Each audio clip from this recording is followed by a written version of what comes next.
Previously on Alan Wake, Alice has been kidnapped. Alan, please help me. Alice? You'll do exactly what I say if you ever want to see your wife again. I can't tell anyone except my agent Barry. Damn it, Barry, they'll kill her! You're my best friend, and I'm worried that you're not right in the head. The ransom is a manuscript I supposedly wrote that's coming true before my eyes. It happened just the way it was on that page. So dark. I have found only a few scattered pages. I want the entire manuscript. The deadline is in 2 days. I found Mr. Wake's pages. Good girl. How the hell did she get her hands on the manuscript anyway? I don't know. She's resourceful.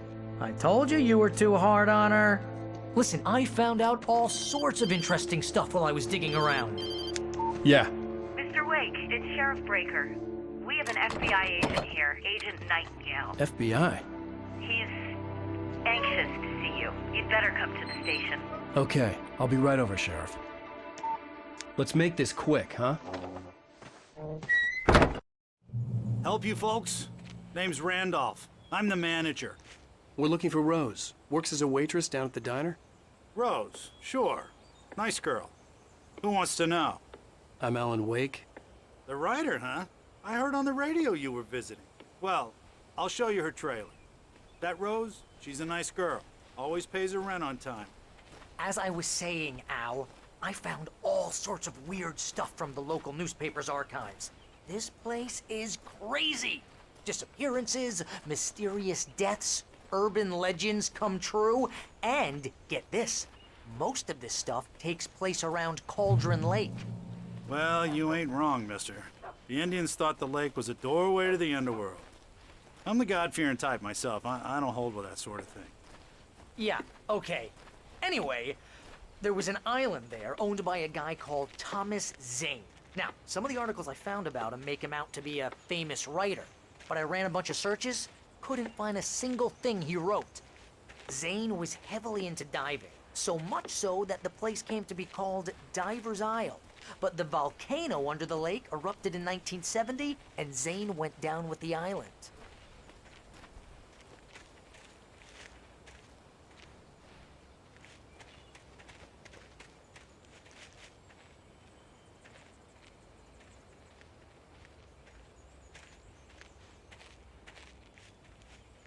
It gets better.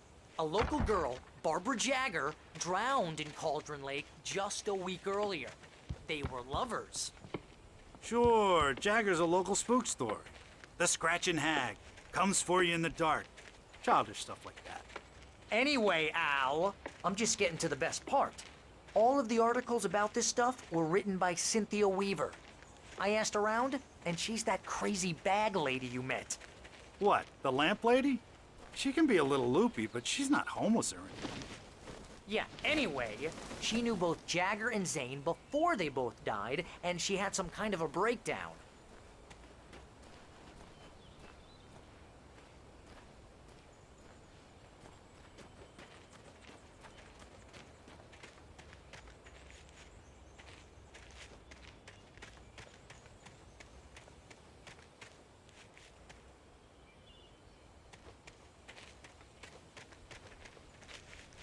Well, mister, this here's Rose's trailer.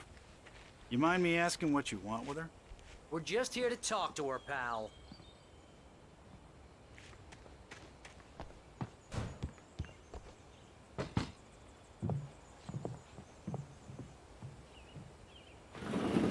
Welcome to...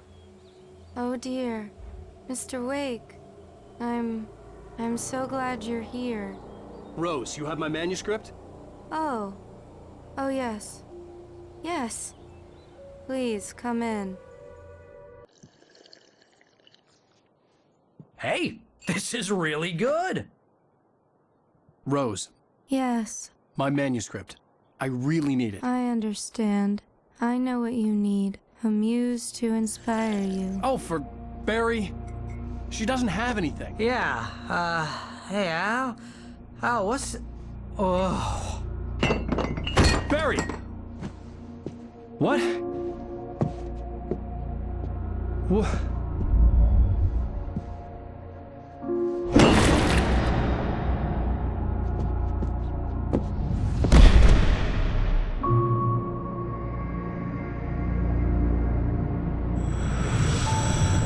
It's coming for you, hiding in my barber's skin. I'm too weak to stop it. You must turn the lights on. I promised I'd come visit you and your lovely wife. You must finish what you started. I insist. You must turn the lights on. Turn the light on. Back to work, boy.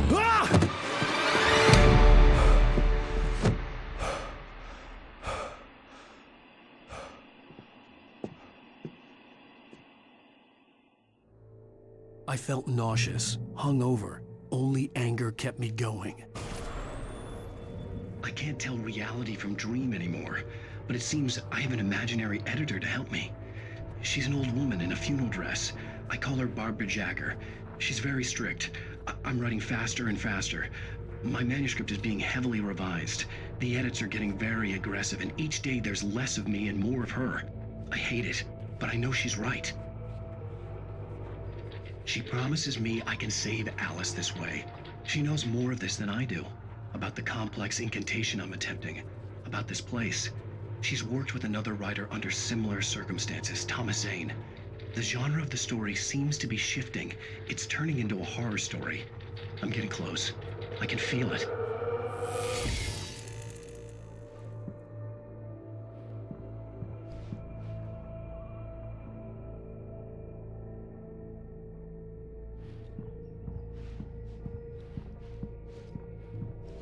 Rose took a day from me. I had less than 12 hours left to meet the kidnapper. All I could do was get Barry into the car, work something out once I got on the road. Welcome to the Oh Dear Diner. What can I get you today? Coffee? I couldn't work up much hate for Rose. Something had used her to get to me and left its mark. First refill is free. Milk and sugar on the counter there. Would you like to hear today's specials? Thank you. A nice day.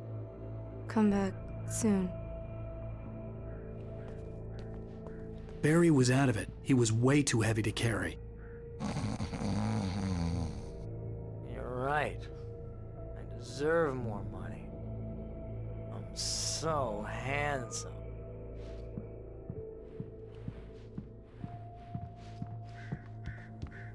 My gun and flashlight were gone. I'd have to find a way to get Barry into the car as quickly as possible. There was no time to waste. Mr. Randolph liked Rose. That little smile she had. How she was still sweet when life had tried so hard to make her bitter. It wasn't any of his business what she did in her trailer. But those strangers, the writer and his smart-ass sidekick, looked like trouble. And they'd been in there for hours, way past her normal bedtime. He reached for the phone and called the sheriff's station.